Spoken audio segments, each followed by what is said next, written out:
And we're live. Hey, everybody. Oh my gosh, what a weekend. What a It's weekend. been a good long 3 days. Yes. So, but short. yes, if you did not attend the Move to Portugal Summit and Portugal is on your list, why not? You can still buy a ticket to the replays, right? Check it out in the description below. Click on the link. We've got folks who were at the summit who are now who are now in the chat waiting for our next guest.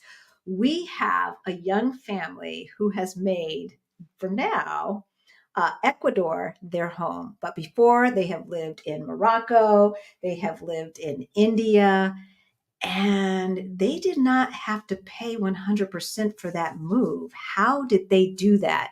And the other thing, they've got a baby. Yeah. Right. And so the question is, and we get this a lot. Is it safe?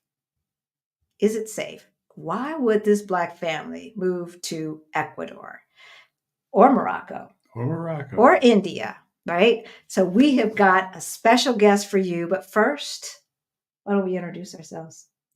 Okay. You remember who you are? Oh, yeah. Hey, y'all. My name is Halisi. And I'm Rick. Welcome to our Black Utopia. On our channel, we talk about money, travel, and retiring abroad as we build generational wealth. We are supposed to be retired, but our friends said we are the most retired folks they have ever known. I resemble that statement.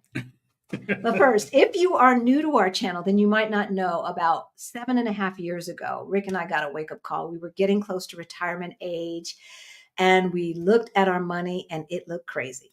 Oh, crazy. Crazy. He's had champagne, y'all. No, I haven't. I've had port wine, y'all. But about 3.5, 4 years ago, we got our financial act together and we went from negative 22,000 to over 1.1 million in net worth. So if any of that sounds interesting to you, please subscribe. Subscribe. We know that 49 to 50% of you who watch our videos are not subscribed. Why not? Go ahead. Hit that subscribe. Hit the like button. Right? The notification bell so that you know every single time we drop a new video or go live. Beat the hell out of it. Right. That's right. But first, without further delay, we are going to introduce you to Jasmine and Chigozie. How are you? How you doing? Well, thank you for having us. Absolutely. So I'm sure we did not do you justice. So why don't you introduce yourself and then we'll say hello to the folks in the audience. Sure. I'll go first. My name is Jasmine and I am a mother. My little baby is right here. I'm also a content creator, digital content creator, and a consultant for folks that want to move abroad. Like you mentioned, we are currently in Ecuador, and we've been here for over 2.5 years, I think, so far. We've got another year or so left. And yeah, we're enjoying the journey so far. Awesome. Hi, y'all. Good afternoon. Chigozie is my full name, but Gozie for short. Yeah, married to this beautiful lady here. We've been married since 2016. And I know we're going to get into this regarding how we're overseas, but I do work for the government. And so that's been a big part of our life for the past 8 years since I joined. And I was born in Nigeria, but grew up virtually most of my life in Colorado, where I met Jasmine. Yes, Colorado and born and raised here. Oh, wow. You forgot that? I forgot. Yeah, and it's amazing that we were there at the same time, never met, because I always joke there's only about 200 Black folks in Colorado. There's more than that. So there's only 200 Black folks doing things in Colorado. And we all see each other at the same events and things. Yeah, that's true. Right? Whether it's a fraternity thing or whatever, right? It truly is. It truly is. All right, let's see who is in the audience today. Hey, Auntie Trey. Auntie Trey, how you doing, dear? Happy Sunday, Utopians. Yes. There's the man, Action VJ. And now we're giving more. It's good to see you again. Right? It definitely is. Hey, Melon T. I'm glad you're in the audience. Cassandra, part 3. Wow. Oh, Black women build wealth. I like that. Holla, holla. Has she been here before? Hola, hola. I don't know, but welcome. I think I know that name. Our Hogan is watching from Chicago. Yeah, let us know where you're tuning in from. And if you're watching on Facebook, I don't know if I did Facebook this time, but if you're watching from the future, let us know in the comments where you're logging in from. We always like to know that. Hey, Valerina. Christy is in the house. Hey, Donna is in the house. Hey, Krishan. Boa noite. Boa noite. I can't believe that you are awake because I don't think I would be. Hey, Lori. Helen, I'm back. The summit was amazing. Thank Good. you so much. Good. And Regina was at the summit as well. Yeah, we are the gift that keeps giving. Y'all ain't sick of us yet? Right, Holly? The gift that keeps giving, because everyone does not necessarily want to come to Portugal, right? As a matter of fact, Phyllis is going to be on her way Phyllis. to Ecuador. That's so we're right. glad that you are here. You're in the right spot, Phyllis. That's right. Hey, Kay, and Gregory's in the house. Pinky, CL Bird, Angel, hello. Move to Portugal alum. That's All right. right. Okay, so you guys were part of the inaugural class. We've got to have something special. Ms. B. So anybody who's from the inaugural class who comes to the June meetup, we're going to have a pre-meetup before the meetup so we can party. That's what we. So then we can have the meetup. Right. Hey, Karen Louise, another one who is at, and we finally, so Karen Louise has been following us, Jasmine and Gozie, since, gosh, we had 500 subscribers back then. From the beginning. That's yes. wonderful. Isn't it? This is how you build community, and I just love it. Hey, CL, I'm so glad you're here. L. Cooper, somewhere, everywhere. That means you traveling. Imani is in the house. I know she was at the summit. My piece was at the summit. My piece. Hey, Adelia, watching while you pack. Adelia gave us a special bonus feature for the All Access people. Thank you, Adelia. We so appreciate it. And Lori is in the house. Hey, Diane. We've got Rudy. Who are we missing? All right. And Vicky, thank you all for tuning in and chatting. And now we want to hear this story. So first, was India first or Morocco? Morocco. Okay. Now, for any of you who are in the audience who's part of Exodus Summit, y'all spent some time in Morocco back in April 2023. But I have heard stories about Morocco that's like, y'all don't want to go to Morocco. It's a scary, scary place. So, 1, how did you end up in Morocco? And 2, tell us about your experience. Okay. Yeah, I can kick us off. So Morocco was my first assignment in the Foreign Service. So I work as a Foreign Service officer. And very quick short on that is I entered the State Department through a fellowship called the Thomas Pickering Fellowship. The Thomas Pickering Fellowship, does it still exist? Yes, absolutely. And I would recommend anyone interested in government work to look it up. Thomas Pickering. Great fellowship, changed my life. And I can do a whole talk about that. But specifically with Morocco, it was basically when you enter the Foreign Service, you enter what they call A100, which is an orientation course of about 6 weeks. And you're in it with your other classmates. My class had roughly, I want to say 80, 90 people in it, my entry class. And sorry, our baby is doing like trust falls over here. So he almost just went over. But so that entry level class A100 is about 6 weeks. And by the end of that class, you rank a list of however many people are in your class. Say hypothetically you have 80 people, there are 81 countries, right? So there's a country for everyone. It may not be your top choice that you ultimately get, but your career counselors try to get within your top 5, top 10 options to, to make it equitable for everyone. And so Morocco was somewhere around number 3, number 4 for my list. And so that's how we got assigned to Morocco. It was completely almost like throwing a dart at a map. And so, Wow. and what was great about it is once I got assigned to Morocco, some of the jobs in the Foreign Service have a language requirement associated with it. So in my case, it was French.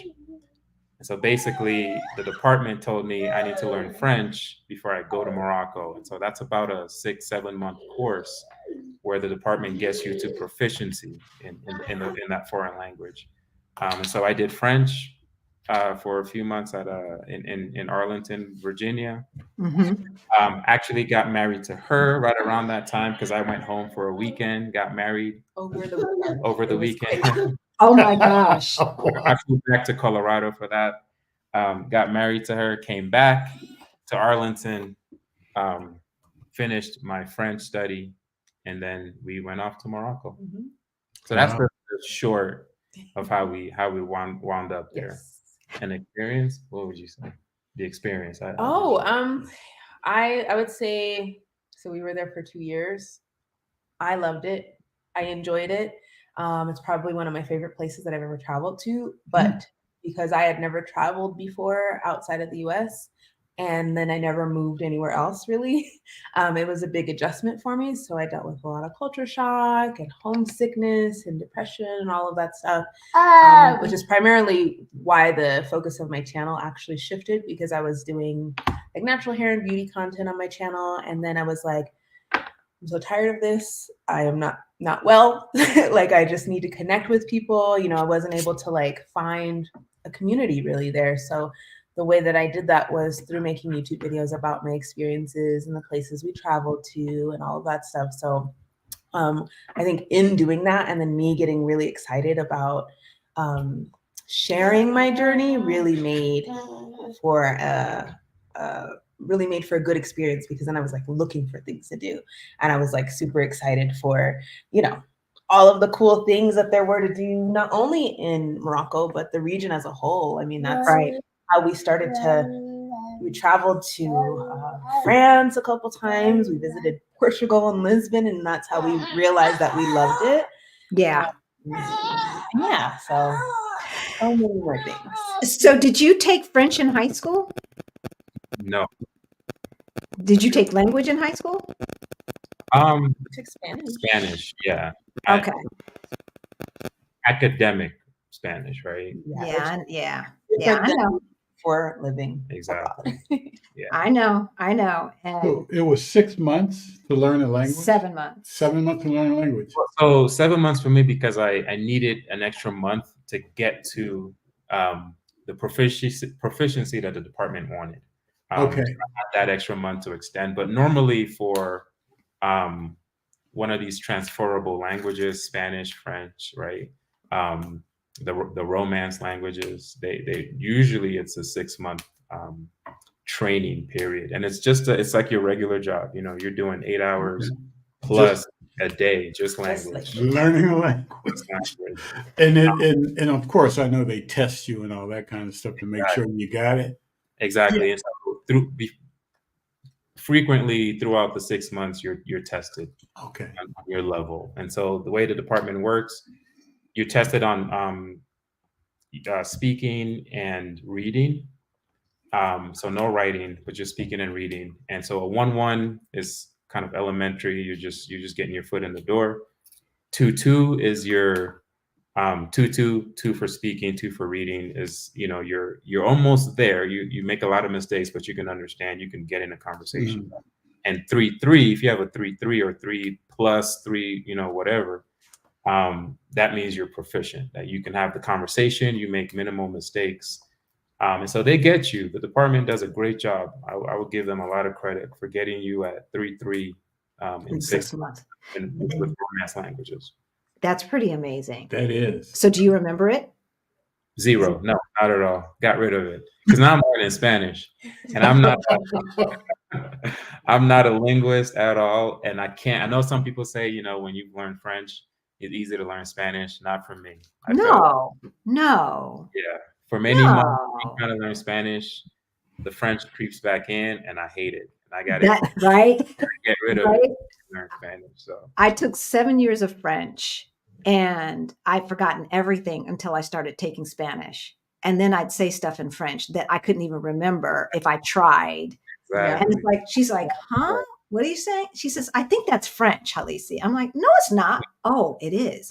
That's very, um, it's words that I never could learn while I In was learning French. French. And then all of a sudden, a here couple they years come. later, it's coming out of nowhere. I'm like, when did I learn this? Like, What word is that? like, it makes sense, but I don't know how I know this. You know? Okay, so you went from Morocco to India. So that was Yeah. your second assignment. Yes, exactly. And did you have to learn a language for India? No, good question. Some of my colleagues did. Some of my colleagues did have to learn because it also depends on the job. So, Okay. Morocco, when we went to Morocco, my job was as an economic officer. So that was my priority, is just focusing on. I was the eyes and ears of the department, reporting on economic issues in Morocco. When I went to India, when I worked in India, I then became a consular officer. So all the the foreign tourists that you're seeing in the United States, they have a visa issued by an American consular officer in the respective countries. And so I did that when I was in India for 2 years. And luckily for me, I didn't have to learn a language to adjudicate visas. English, is pretty prevalent out there in India. But some of my colleagues did have to learn Telugu, some learn Hindi, because they try to, uh, they try to, the department tries to have enough language diversity when we're adjudicating on That's visa great. applicants. But having to learn a separate alphabet, do they have a separate alphabet? Uh-oh. Yes. Um, Or do so they use our alphabet? Do they? No, Telugu, Telugu is different. yeah, completely different. Completely different. That's what I thought. Oh, I'm so Oops. sorry. I needed to turn Oops. my stuff on. Off. My apologies. So no worries. So how did you find India? Yeah, India, I would say I loved it. I think the work experience as a consul officer, it's very intense. Adjudicating visas essentially for 4 hours of the day, and then you're doing more adjudications at your desk. So that sort of routine for me was pretty intense. However, I was pleasantly surprised. I think I can speak for Jasmine as well. Like, I think that there were things we weren't expecting that India offered. Cheap food, incredibly hospitable people. My colleagues were amazing. Like, I still love and talk to some of my colleagues from India. Oh, India was the posting where we experienced like COVID intensely. In fact, half One of the worst my places. tour was me having to support our consular team and the mission to evacuate Americans back to the United States. And so for a good half or 1 year and a half, I was doing consular work, and then the rest of our time there, I was focused on helping repatriate Americans. And so, for anyone who who's watching, part of your audience who might have even experienced that, being overseas, and the folks that they met at the embassy or the consulate, helping them get back to the U.S., that was me. I was doing that when I was in Hyderabad, and so that did not make work easy at all. It was a very, very stressful time for everyone, right? yeah. Yeah. I just think that the whole notion, and there's so much that we don't know that is available to get us out of the country in an easier, well, I don't know that it's an easier way, because you went through a lot to get this position and getting the fellowship and doing all of that. However, most people don't even know. Like, when we hear foreign service, it's I don't know, don't you have to go to Harvard? Right? Like, I've never met anybody Yeah. in foreign service ever. Almost like you have to be privileged. Yeah, you got to be part of the privileged class. Yeah. Are you part of the privileged class?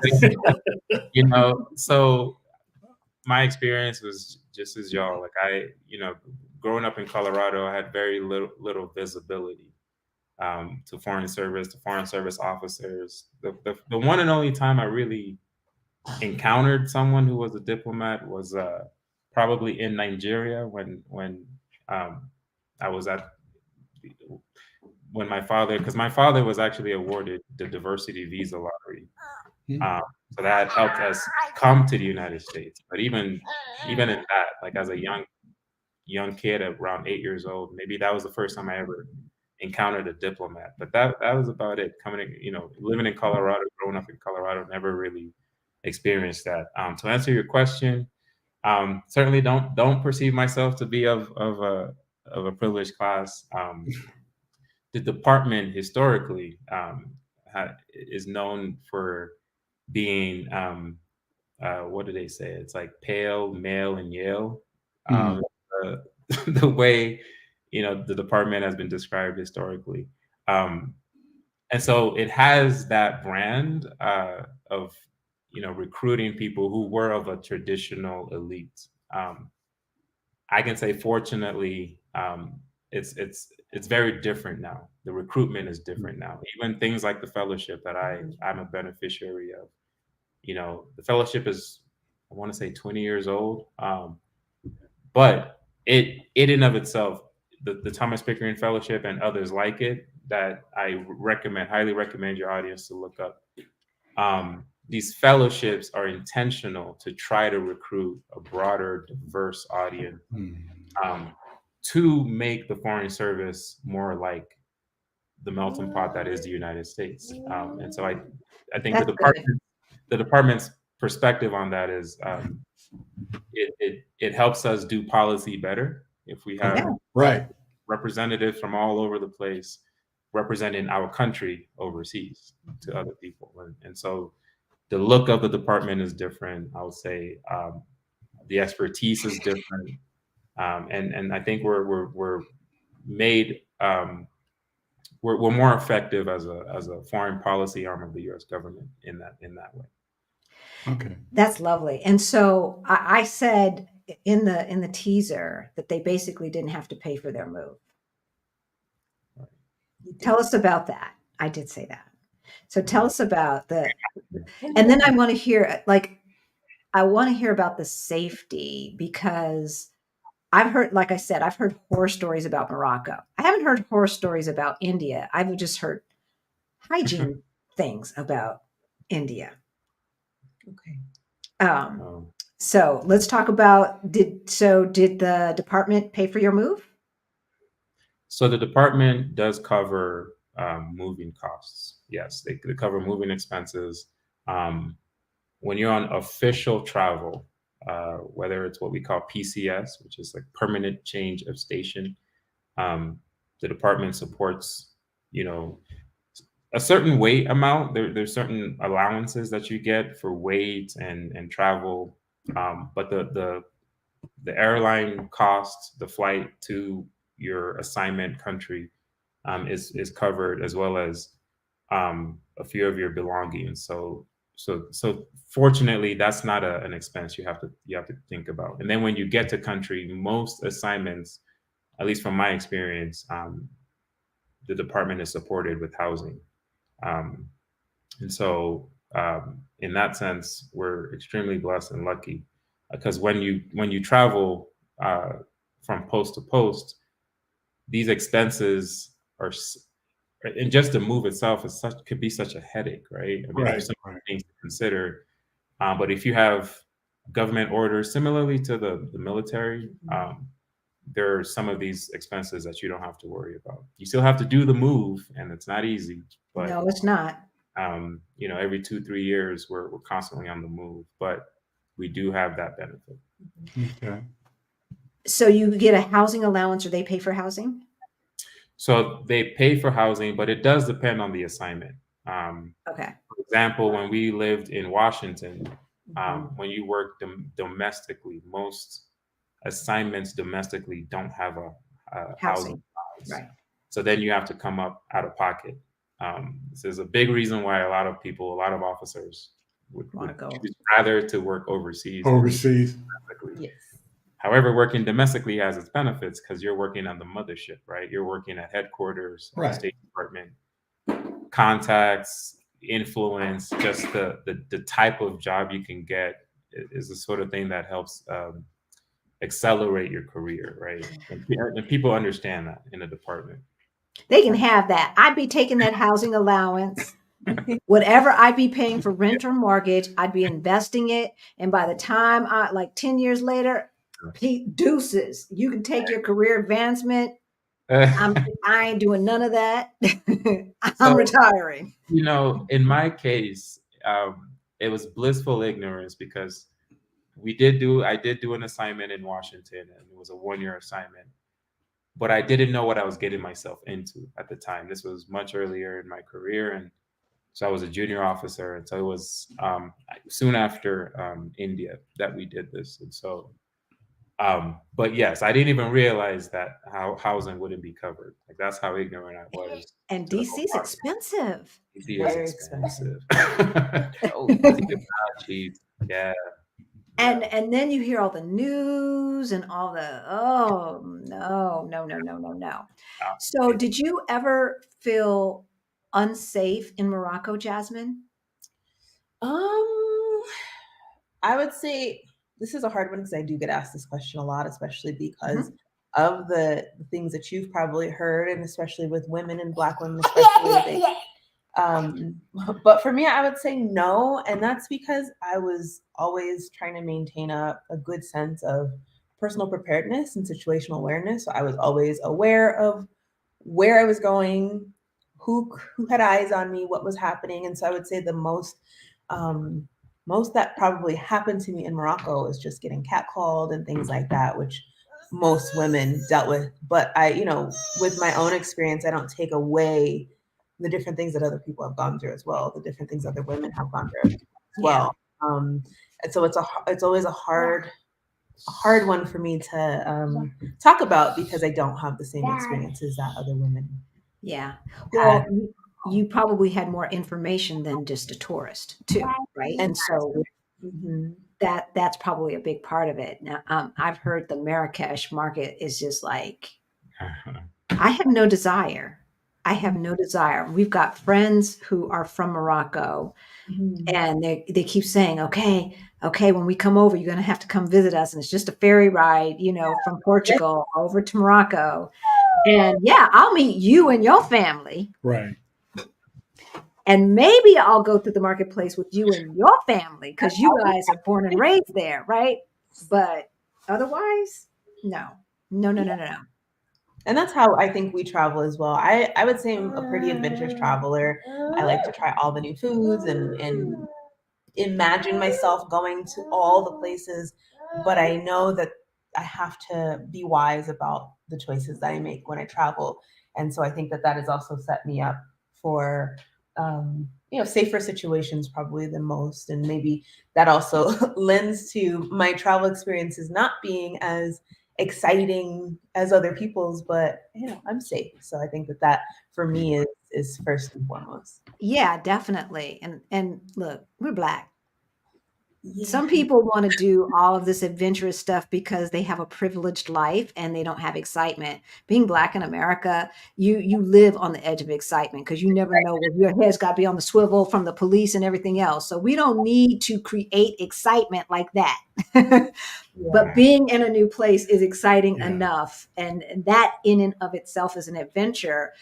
I think that we approach travel a little bit differently in general because we respect other cultures, whereas some folks like to come and put their culture and say you need to conform to us. Yeah, you don't need. Why don't they speak English? I've heard people here, and the menu wasn't even in English. You're not in England, and you're not in America or Australia, chica. That's crazy. Yeah. This is Portugal. It's in Portuguese. That's what Google translates for. Hello. Yeah. Do a little bit of work because you're in somebody else's home, and so You have to appreciate where you are. I think that that's also where I come from too, is you know, with the style of travel that we do, I'm just lucky to be able to travel. So, you know, Right. what I get to do is good enough for me, you know. Exactly. And I have a feeling that if I really like a place, I'll get to go back one day. And so I don't have a mentality of where I need to do it all and see it all and, you know, risk my life. It's not worth it. Oh, no. Definitely. Definitely. And, you know, we've got home training, so we don't show up acting with the root like Uncle Bubba, like Uncle Bubba and them. Yelling at the top of our lungs for cheese on our taco. A Karen came over here, white girl drunk, up in our taco spot. Yeah, she was white girl. Messing with our Zen, yelling at the top of her lungs that she wanted cheese. On her taco. Did not bother to figure out how to say it in Portuguese. So the lady was saying, queijo. And she's like, cheese. I want cheese. And I'm like, oh my God. Oh my, I was so audacity and privilege you have. Thank you. Right. That in another country and not think you're not going to go to jail. Exactly. So how did you guys end up from India to Ecuador? Yeah. So we left India, did my 1-year assignment in Washington. And that time was a bit chaotic because, you know, it was still during COVID times, and we were, not to get too technical, but we were transitioning from the winter cycle when you bid on your next job. Because at this point in my career, I'm mid-level, so I'm now advocating for myself as opposed to that list I talked about. Right. And so now I'm bidding, and we're thinking, okay, well, I did do a bit of Spanish in undergrad. We actually had Spanish classes together in undergrad. I did a bit of Spanish in grad school.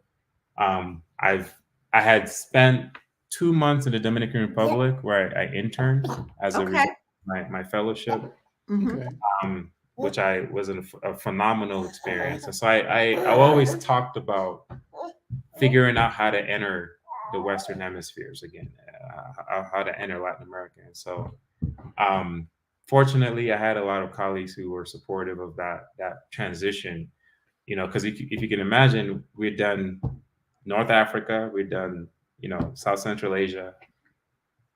You know, what's my experience? What's my expertise in Latin America, right? I didn't have any formally. And so, and I had colleagues, senior level colleagues who were like, yeah, you know, if you want to do this transition, we'll support it.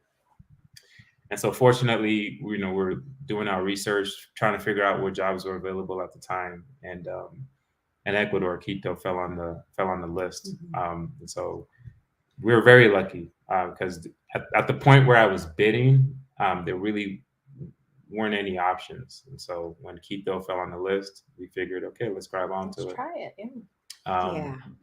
And so that's how we got here. And now it's almost a year out, and then we transitioned to the next thing. So wow. So tell us about Quito, Ecuador. Quito is the one that's in the kind of high elevation, right?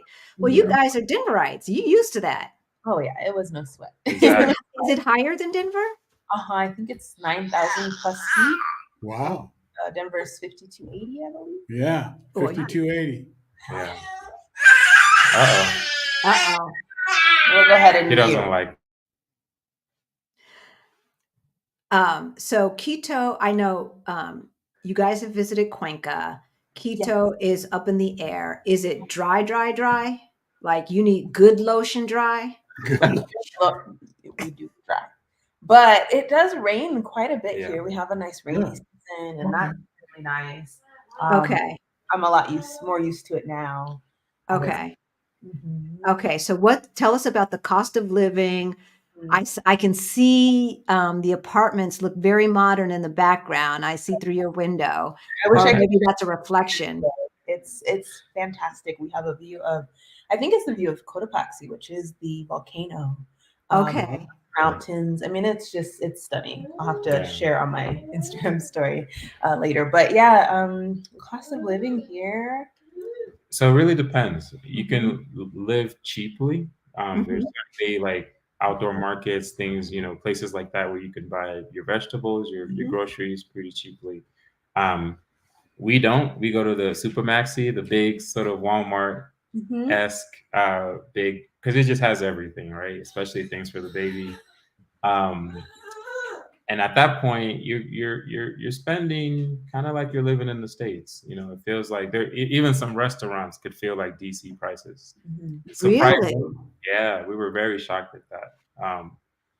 But Yeah, again, it we do depends. we spend a lot more than probably your average Ecuadorian, your average person here, because um, it's just things are accessible, and so when we need to buy things for him, or if we want to go out for just a little bit, it's just down the street from us, and so we tend to take advantage of that. Yeah. Mm. But yeah, how else would you describe cost of living? Um, I mean, I think it is sometimes comparable to the U.S. But again, it's our choices. I actually just posted a video about grocery shopping in Ecuador in particular, and I think our total was $340.11 or something like that for what when we got the whole cart was full. So Oh, I I would say even in that video, I had to edit out how many times I said personally that things were expensive, because as I was looking at the video, I was like, well, we're buying things that probably not the average person would buy, and so right. it really just depends on the person and what kind of a lifestyle and experience that you're wanting to have here, and then for you to not be so apologetic about what you're doing in a way, if that makes Yeah. sense. And I will add, I mean, we budget around $350, $700 a month, Yes. but that's now, right? In the last few months, because With with a the baby baby, and it's all the diapers and stuff. I think when it was just her and I, we're probably doing like 230 a month on Oh, groceries. okay.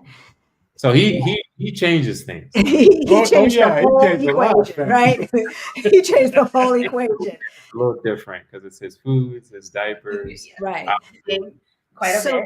Yeah. Right. So tell us, did you guys get to pick the apartment, or did they pick the apartment for you? So it's a little bit of both. You work with there's a management team that sort of does a lot of the in-house support for incoming officers, and so it's sort of like, and this happens months prior to your arrival. Like they send you a list of options.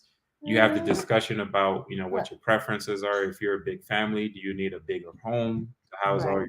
your kids, or if you have pets, are certain areas in the city uh, more keen to pets, to having pets. And so these are the sort of discussions you have.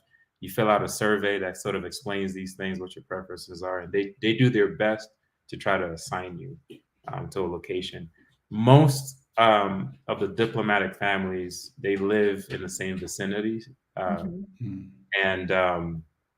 yeah, I mean there are in certain assignments, certain posts where we're scattered. We're all over the city. Maybe I don't actually know, but my guess is in a place like France. You're kind of Right. scattered everywhere, right? But here in Quito, we're largely in the same area where we all live. So compared to the average Ecuadorian, are you guys living like upper middle class? I would say so, yes. Okay. Yeah. Yeah. Like we're living in communities that are within gated security areas. Even though occasionally they might still have security issues, like we are definitely in spaces that are a lot more intentional in that regard. Okay. So do you know what the average apartment goes for in this complex? That's a good question.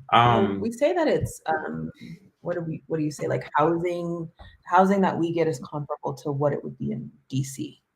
Right, exactly. So But about $3,000 to $4,000 a month.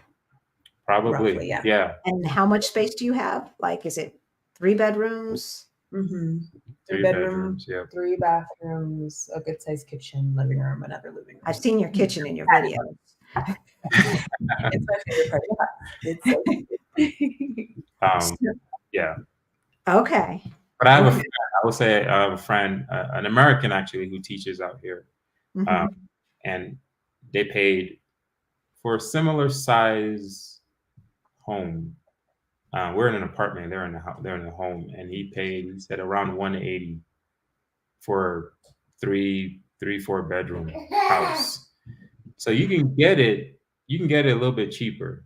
for sure. 100. When you say 180, Like 180,000. Yeah. So he So he bought. bought it. Yeah, he bought exactly. Yeah, he bought a house. He and his Oh, family. okay. That's out there. So you can find areas that are a little bit cheaper than where we're staying. Have you been to his house? It's nice. Really nice, big. Okay. Big. Because you cannot get a house in most American cities for 200,000. Exactly. Oh no, not at all. You guys are from Denver. What? Denver, don't even call an agent unless you're ready to spend 400,000 or 500,000 Absolutely. for a Yeah. bungalow, Anymore, yeah. right? For a bungalow in Aurora, in South Aurora, Southeast Aurora, right? Like, what's the baddest neighborhood, right? Like, you don't even. So 180,000 is not bad for Absolutely. a house. So then that tells me that they probably have very nice apartments as well for about 1,000 a month. Exactly. 1,500 a month, Yeah, you know. Way below Yeah. what this would cost. Yeah. Yeah. And I found here, and sweetheart, correct me if you think I'm wrong, that when we try to buy American products, it's always more expensive. If I want Nivea, it's Oh, going to yeah. be more expensive than the Portuguese brand of Oh, lotion. yeah. Right. And Definitely. same with toothpaste and everything else. And so I've just stopped buying American brands. And plus, they have to conform to the laws here. And the EU does not allow a lot of crap in their stuff. So, Yeah. So that's for sure. So you mentioned security. Is it safe? From our experience, from my experience, I can say I have not had any security issues. Now, Ecuador in the past year, I would say largely has had its issues with security concerns, petty crime. You've seen an increase in these things for sure. But it's really like any other city. I mean, I think even in Washington, you just got to be careful about your surroundings. I mean, I know people personally who've had their items, articles of like jewelry or like a cell phone stolen snatched right out of their hands. And at the same time, I mean, we've been here, like she said, 2.5 years, and I've never had any security issues. But that's me. I'm usually walking around with a suit, or going straight to work and coming back home, right? And so I think that, like that sort of hopefully paints a picture of sort of how I'm living out here. It's like I don't expose myself. But then there are places, like Ecuador has its sketchy downtown area as well. Sadly, that's where a lot of the scenery is, a lot of where people go for the nice hotel, and just if you want to experience Ecuador, that's where you go, right? They're downtown, but it's also where you could probably get pickpocketed. Well, pickpocketing is the same everywhere. Here. Having somebody ride by and snatch your phone out of your hand, that's one thing. But any kind of touristy area, even in Portugal, which is the sixth safest country in the world, safe does not mean you're not going to get pickpocketed. Safe means you won't get dead. Yeah. I mean, let's put things into perspective, because I don't want to have to not be able to, see where I'm going on my phone. But on the other hand, there is, when you see the police and things like that, do the hairs on the back of your neck stand up, or is there a different relationship between the police and the people? Hairs definitely don't stand up, I would say. I mean, I think from what I've seen, and we're talking about Quito, by the way, specifically, just yeah, where most of where we spend most of our time. It's a big city, it's a crowded city. Driving to work, it's a lot of traffic, for example. It's just, it's not the overcrowding that we saw in India, but it's still a crowded city. And so there's police everywhere, either traffic cop or just walking around. Some establishments have security right in front of their building. And so, and as you said, I think you said it well earlier, when we work in the diplomatic corps, we do get a bit more information than the average person. Right. Because we're constantly being filtered, whatever security issues are happening by the security team that works out of the embassy, right? So we're hearing it probably more than the average person as well. Right. But yeah, I mean, I again, it just, from my own, I can only speak from my experience, and I think from what I've seen, it really is about just being safe and secure, just being mindful of your surroundings, being mindful of when you're going out at night, pick up a burger, right? Like, is it best to do it at 8-9 p.m. at night, or do it with a group of people during the day? These things make a difference. And so in Quito, there hasn't been anything overtly concerning that's caused us to even want to leave post or leave the assignment.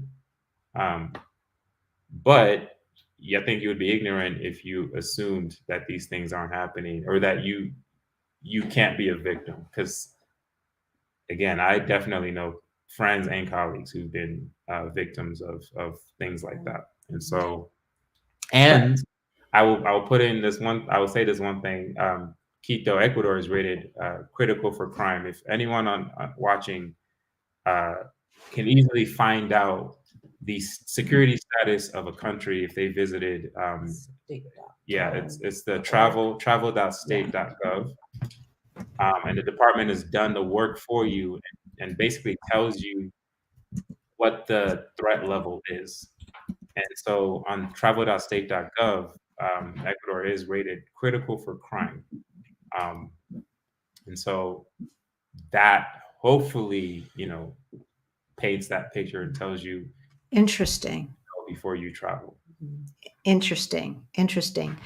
And what about Cuenca? I know you said you visited there.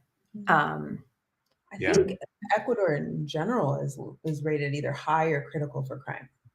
So and of course, when you read the travel guidance, you're going to see the different cities that they do in fact list. Yeah. Mm-hmm. But I would say that, I mean, it's not that it's extremely dangerous everywhere, but I just think it gives you a good guideline as to, just in general, just be aware of your travels throughout Ecuador, because you don't know who's coming from where and what's going to happen. So you just have to be mindful. So how many mass shootings have there been this year?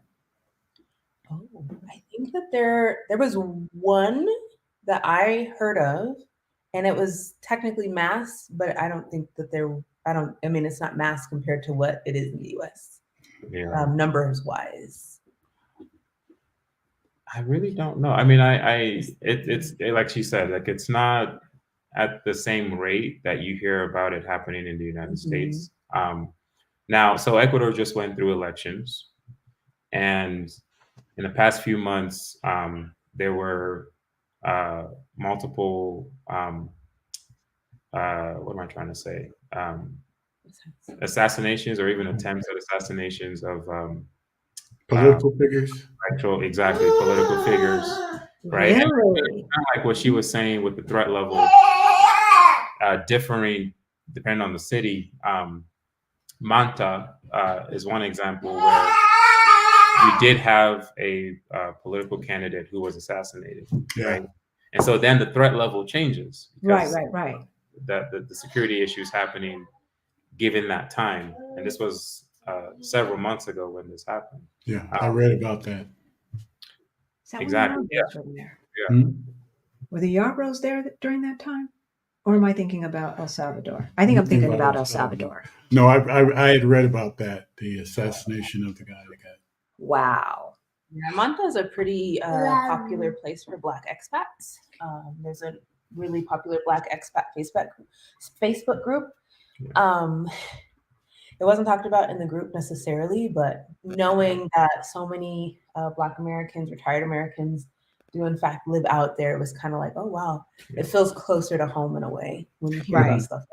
Exactly. Right. And I've visited Manta, loved it. Manta is, this is just me, but it felt like the food capital of Ecuador. It was amazing. Ooh, Amazing. Loved Manta. I'd love to eat.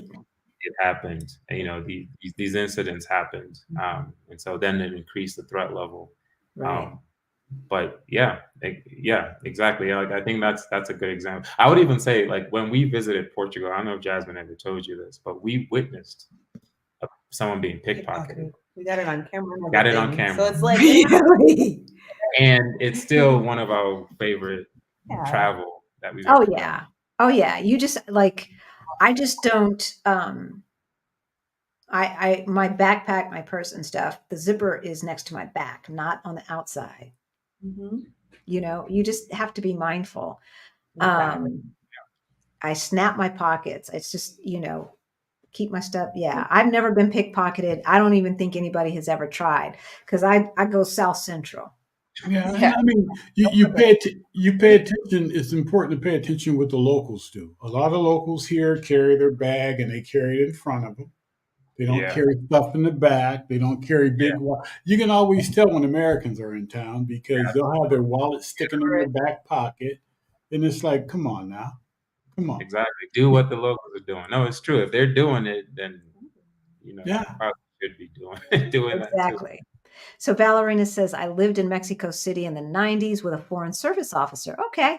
Has the application and testing process remained the same or changed? Do you have difficulty at all with the testing? Great question, Valerina. So I believe, and I could be wrong. Let me just qualify by saying I could be wrong because I know they changed a few things recently. But generally speaking, there's a FSOT. That's sort of the first phase. The written exam is sort of structured like the GRE, where you do multiple choice and then you do an essay at the end. A writing part, and then that's the first phase. And once you get past that, if you pass whatever the score is that they require, then you enter an evaluation board, and it's a group of officers who I believe are looking at your portfolio, looking at your file, and determining if you qualify, if you're a good fit to be in the Foreign Service. How they make that judgment, I really don't know because I've never been on that side of the fence. You know, analyzing officers or prospective officers.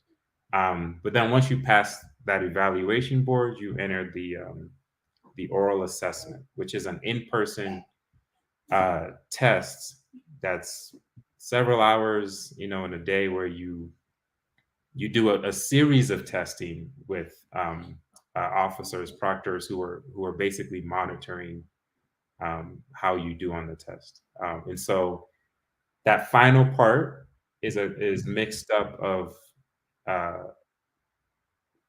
want to say a group exercise where you work with other testers, another written portion, and a final structured interview, like kind of like a regular job interview.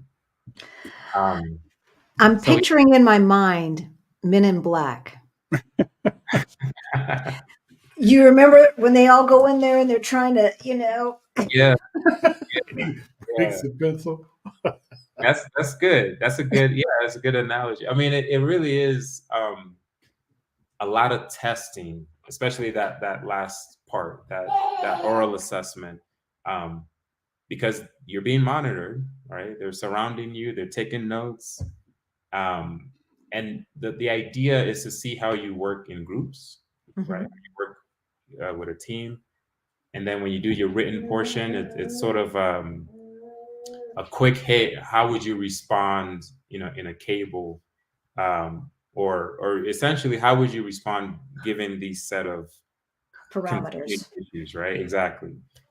How do you respond in this essay? And then the final structured interview is just gauging um, how well you fit as an officer, but it's specifically outlining these what they call 13 dimensions, and all of this you can look up through the State Department website. But these dimensions are things like leadership, your communication style, etc. Like how best do you manifest these things, actualize these things, and how have you done so in your prior experience? Okay. You do not have to have a degree to join the Foreign Service. It helps. But this is the point where the proctors evaluating you during test time, they really get to see, based on your prior work experience, how have you done these things effectively? And Right. so, a degree doesn't necessarily help showcase that. It's like your prior experience, True. what have you done in your prior work. Interesting. Yeah, but some of that might have changed because I really, like, as of like a month or two ago, they messed with the structure of like what I just outlined, and so the written portion may not be like the GRE anymore. I really have no idea. It's been because I had to take the oral assessment and pass the oral assessment. It's been literally 8 years since I took the test. Okay. Apologies. It's a great question, though. So some of this was just answered. So you don't necessarily need a degree. It's probably a little harder if you don't have one, but that's very interesting. And professional backgrounds. I mean, you've talked about different opportunities that you've had, be it an economic officer or someone who's working in the consulate, helping with visas and things like that. So it sounds to me like it's varied. Are there any kinds of occupations where it's like, no, that don't fit? That's a good question. So, since we're getting into it, let me offer this disclaimer because I'm realizing there's a lot about the Foreign Service that I don't know, but I can speak from personal experience. So obviously, my ideas, my thoughts are solely mine and not that of any, the department or any agency. So I'll just say that.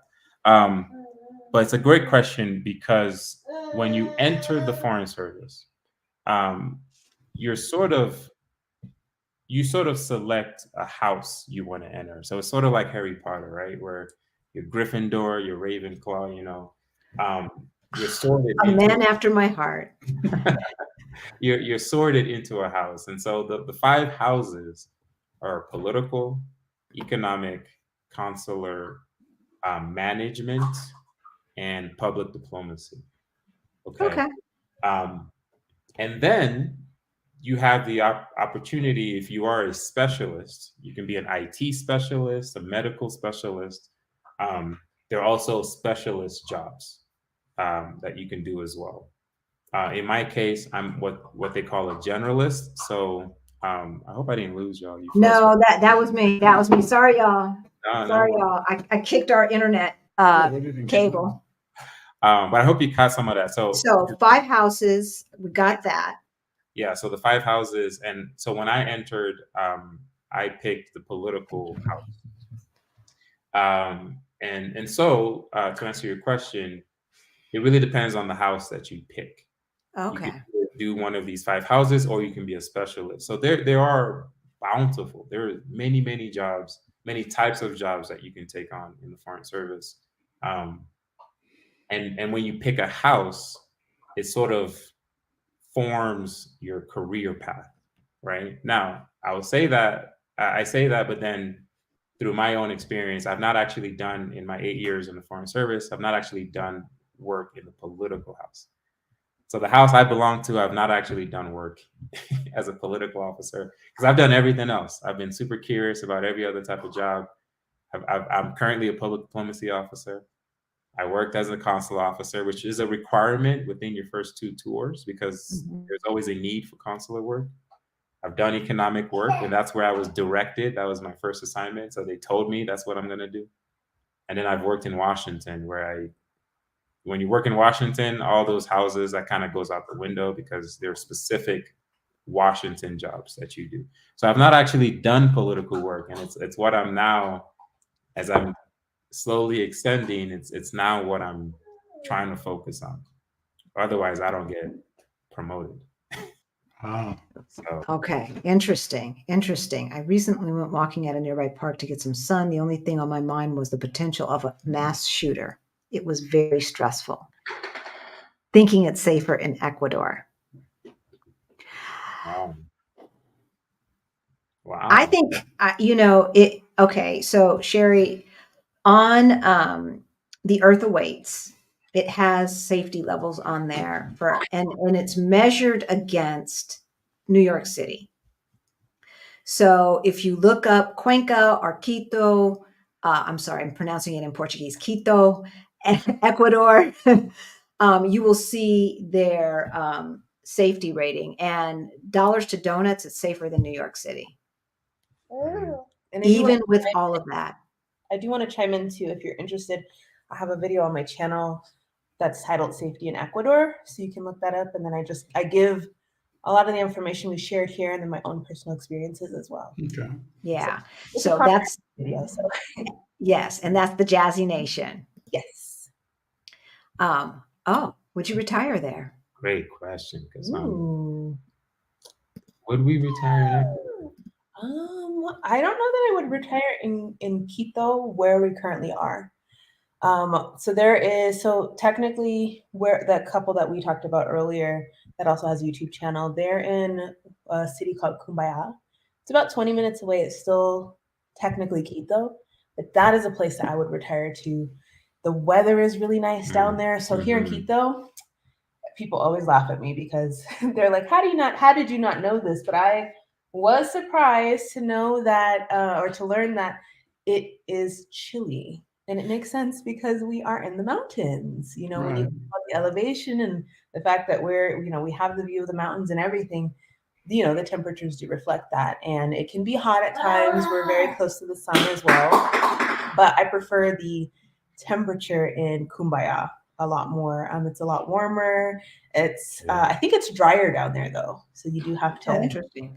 That I enjoy the restaurants and things like that, but we did mention the cost of living. Cumbaya is, it's Quito, so Quito in general can be a little bit more expensive than other cities in Ecuador. Yeah. Oh, that's good to know. Good. Yeah. So Cassandra wants to know how your Spanish is doing. Puedo hablar un poco, pero necesito practicar más. Yo también. I'm a lot better than when I came in. I'm not proficient. I still struggle speaking with my colleagues, but what's been really nice is, I work among a community within the embassy that they're constantly speaking Spanish. I mean, obviously a lot of like homegrown Spanish speakers, native Ecuadorians. And so some of them are very aware of my deficiency. And so they intentionally mess with you. And they mess with me. I have colleagues who will do nothing but speak in Spanish to me. And so we've been here for 2 years, a little over 2 years. And so I've grown in that way. I can understand in a lot of conversation. I can sit and absorb what's going on and understand. I make a lot of mistakes though, so I'm probably at that. I am at that 2-2 level I talked about, right? Like I'm almost there where I can hold long conversations, but I still have a lot of issues where I then default to English. It's like, yeah. How's the accent? There's different accents everywhere. And like in Lisboa, they speak muy rápido. They speak very quickly and they cut things off. And then Brazilians are lyrical, Angolans talk very a lot more clear, in my opinion. When I took my Spanish down to Mexico, I was like, oh, what they say? Because my Venezuelan tutor doesn't sound like that. So how's the accent? Yeah. It's I'll put it like this. When I was in the Dominican Republic, they were much faster. Okay. My experience here.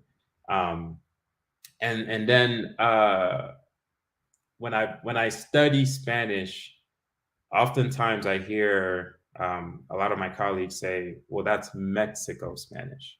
That's not Ecuadorian Spanish." Um, and so, yes, the rhythm, the pace is much slower. I think, like I can understand Okay. my colleagues a lot more than I would elsewhere. Um, Hmm. and also, there's some there's a variety. Obviously, I think anyone who's visited Latin America knows like Spanish is different everywhere. Yeah. Um, Mm. but there's a lot of specific Ecuadorian variations to certain sayings and phrases, and that I guess are not spoken elsewhere, which was new to me as well. I didn't realize that. Oh yeah. Yeah. My Spanish tutor tells me okay, so Venezuelans have some crazy idioms, Uh-huh. like don't wake the goat in the morning or something. I don't know. Like we translate, it's like, huh? But then she'll tell me like the equivalent in Colombia, in Ecuador, in Mexico, in Panama, right? And yeah, and as Americans, we have them too, but we grew up hearing them. Exactly. We grew Absolutely. up hearing, so we're not aware. And I can only imagine when people are learning English and then we say certain things and they're like, huh? Yeah. Because, girl, you tripping. Yeah. But you get the context. Like you know what In she's contexto. tell you, but it may not make sense. Exactly. Exactly. Yeah. And the inflection and the attitude and all of that, right? Your Exactly. heightened sense of alertness is comparable to the USA. Where have you lived in the world where you're at ease? Sandra coming with the questions, man.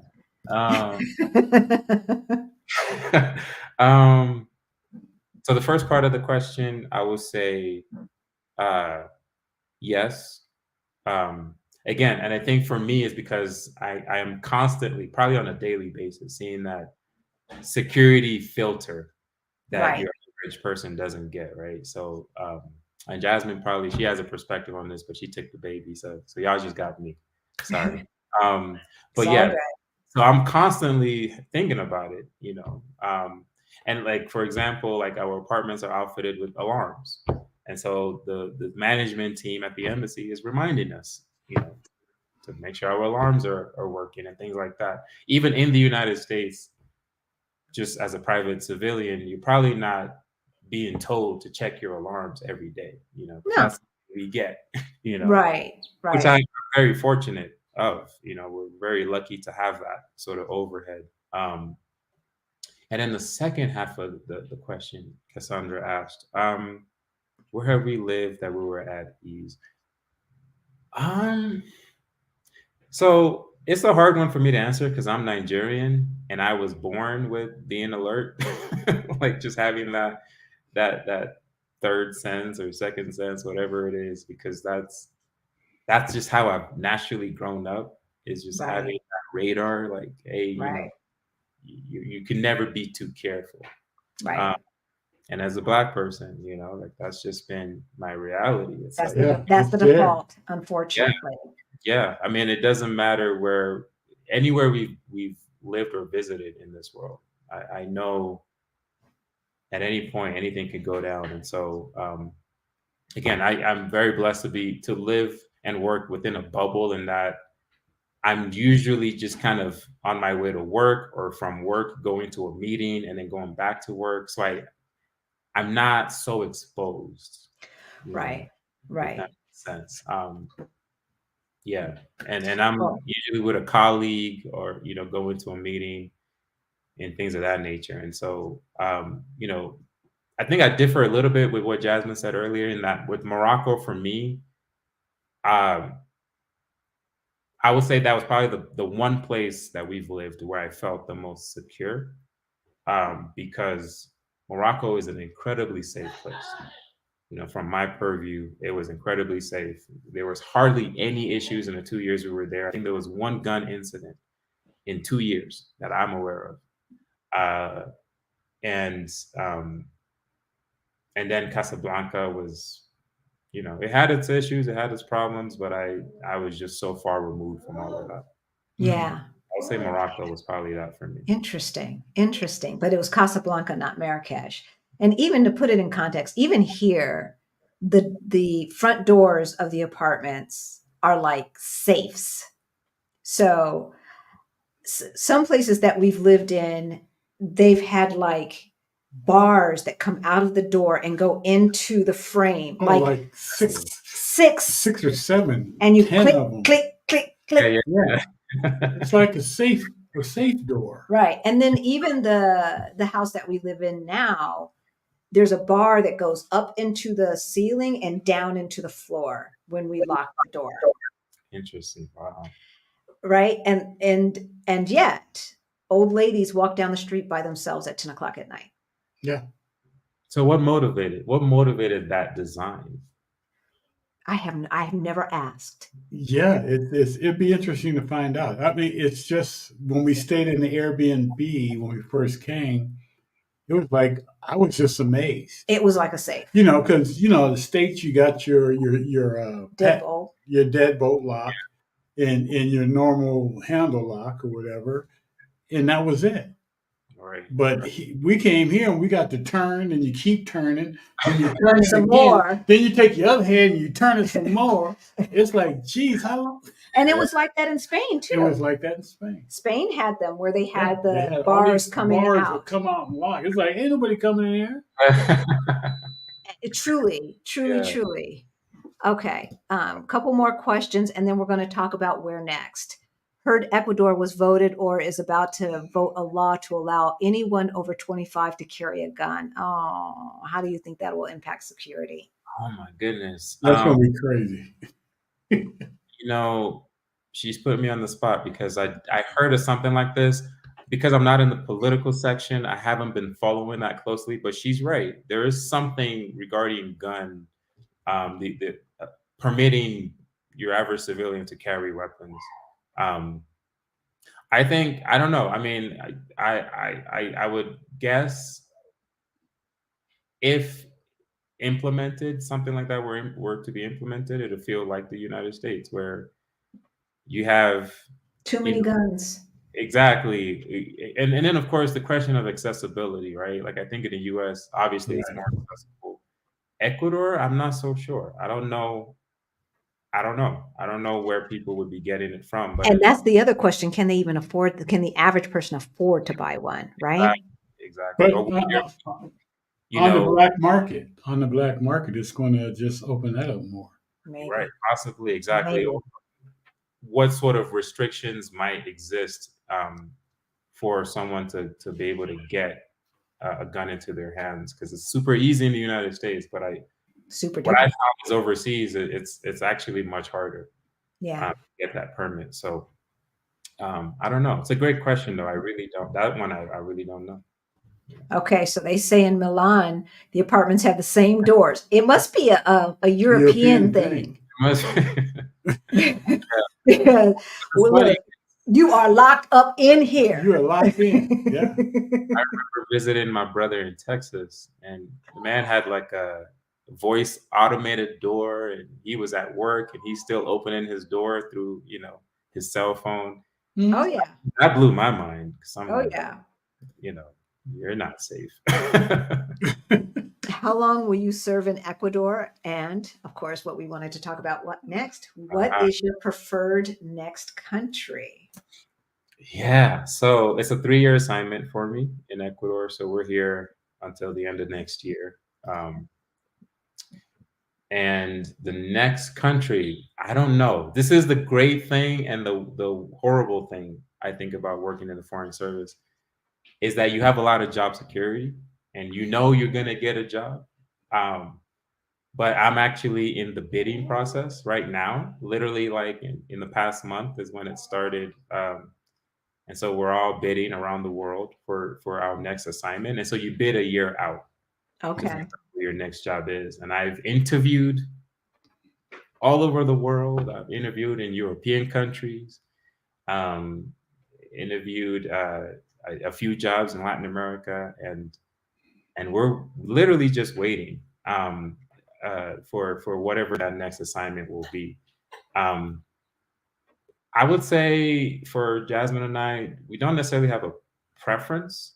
I think we're thinking a lot more about our son and what his needs will be, or Okay. what he will need. He's only a year and a half right now, and so Right. It's easy. whatever the next assignment is, it'll likely be a 3-year assignment. And so by the time we get out of here, he'll be 2 years old. Right. And so by the end of the next assignment, he'll be 5. Right. Preschool and kindergarten and all of that. So that's sort of where our mind is at, is like, what would that look like for him?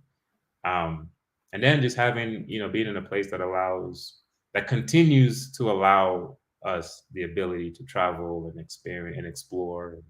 Yeah. It's like, I think the Foreign Service, it's like any job in that your experience is made or broken by the people you work with, right? And so True. you could be in a Paris, but have the worst experience of your life. True. Right. You don't enjoy your colleagues. And so and I've heard on the other end, people living in, places that are perceived to be high risk, high threat, and have the best time of their life because it's a small community. They spend time with their colleagues playing, board games every day. And so then it kind of messes you up because you really don't know where is ideal. Right. So kind of go where your heart takes you. Okay, we still want to know what your top 3 choices are. Like if you could tell your boss, look, this is where I'm going.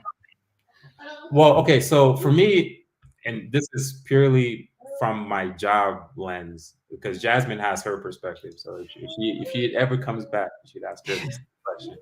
But for me, like I said earlier, I want to get into a job that's a political job. Because I got to get promoted at some point in my career.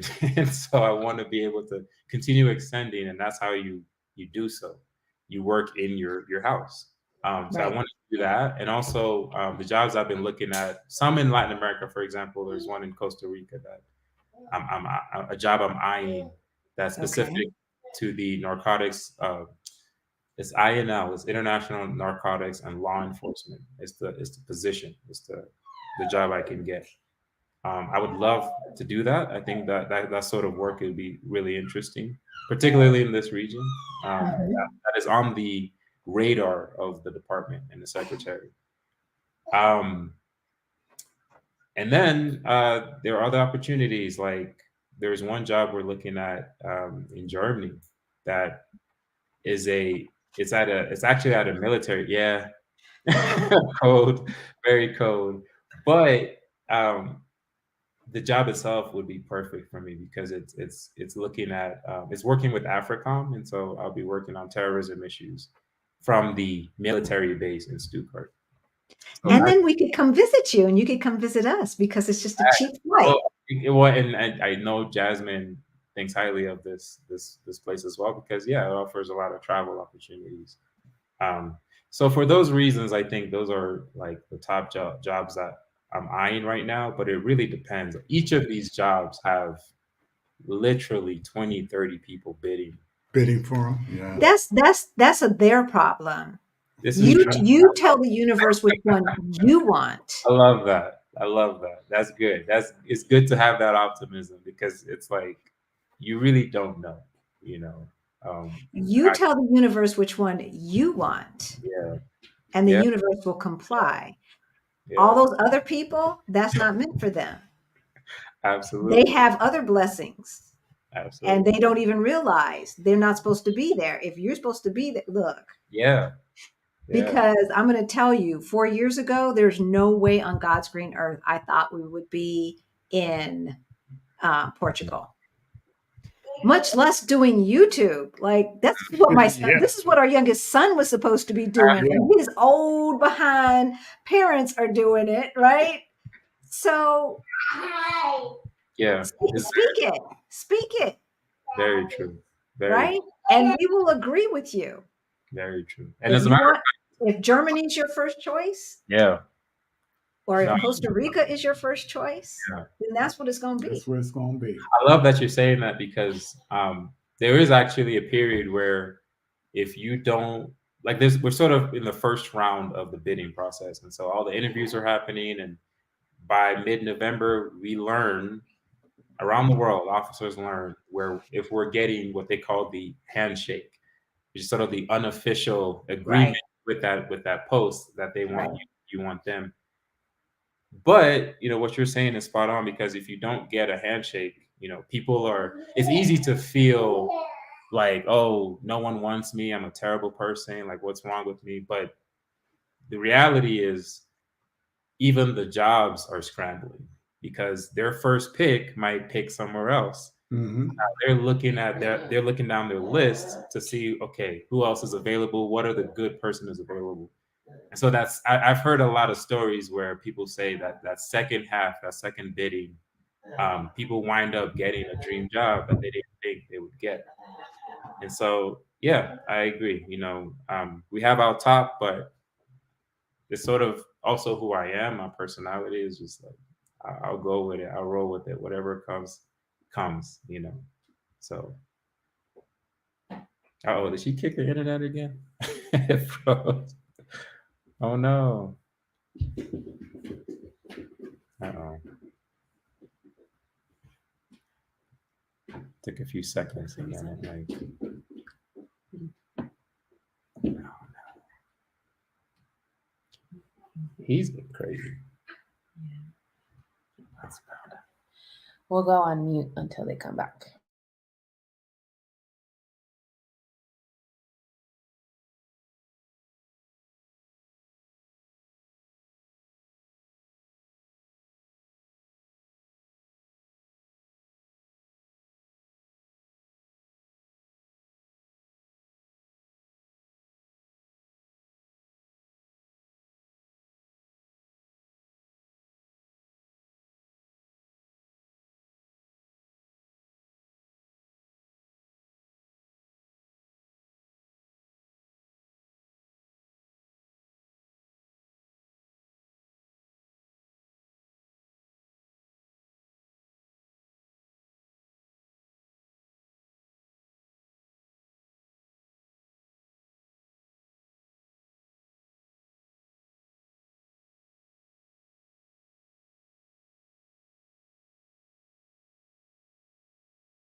Okay, we're Hey, back.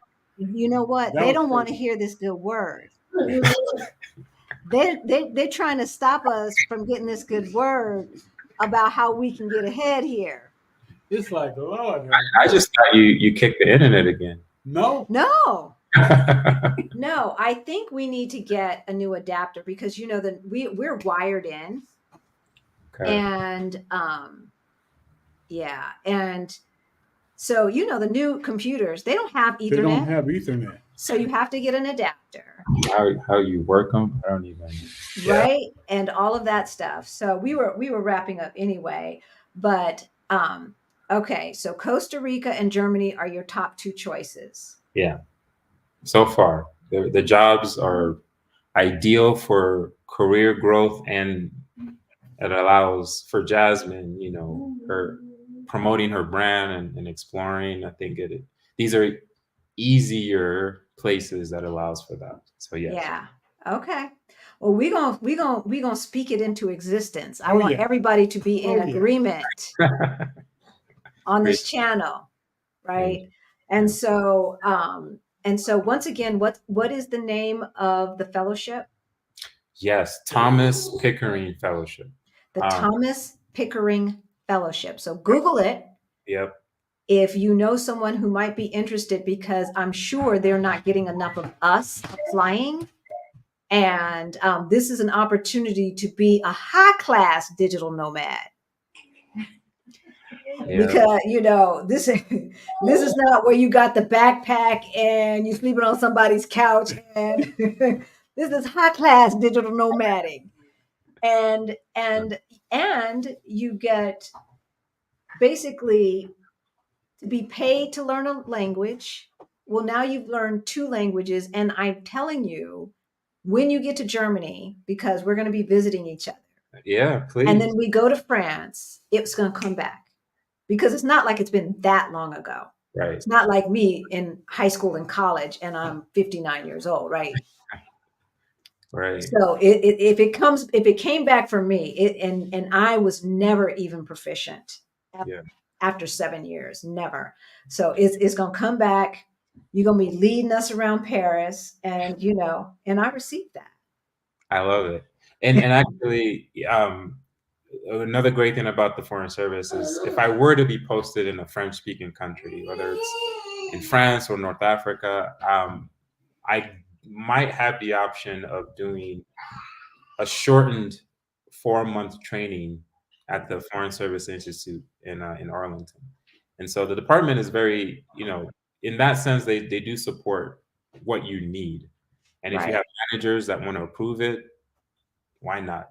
Right? Yeah. So, yeah, absolutely. But yeah, I would love to pick up French again, just not right now. No, you'll just be our tour guide. That's all, around Paris.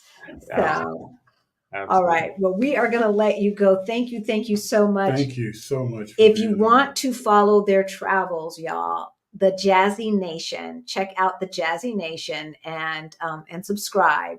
They're in Quito, Ecuador now. They're traveling around El Salvador, Ecuador, and then soon they will be someplace else we'll get to see. I'm saying it's going to be whatever he wants, not what they want.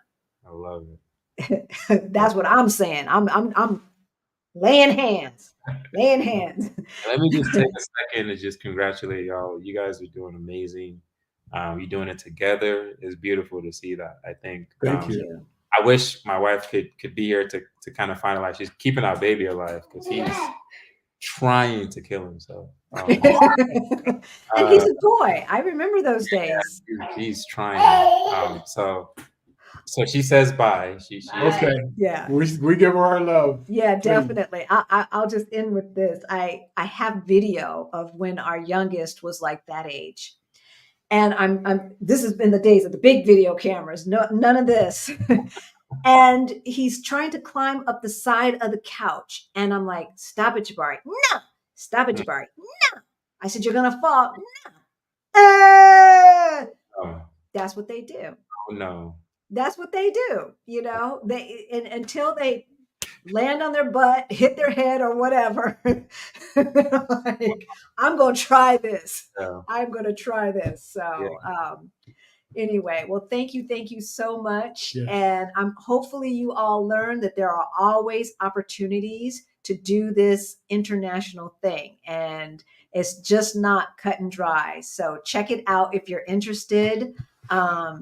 And we've got the Ready to Retire Toolkit down in the description. If you need to get your money straight, Beyond the Bling Money Mindset Makeover for Financial Independence, down in the description.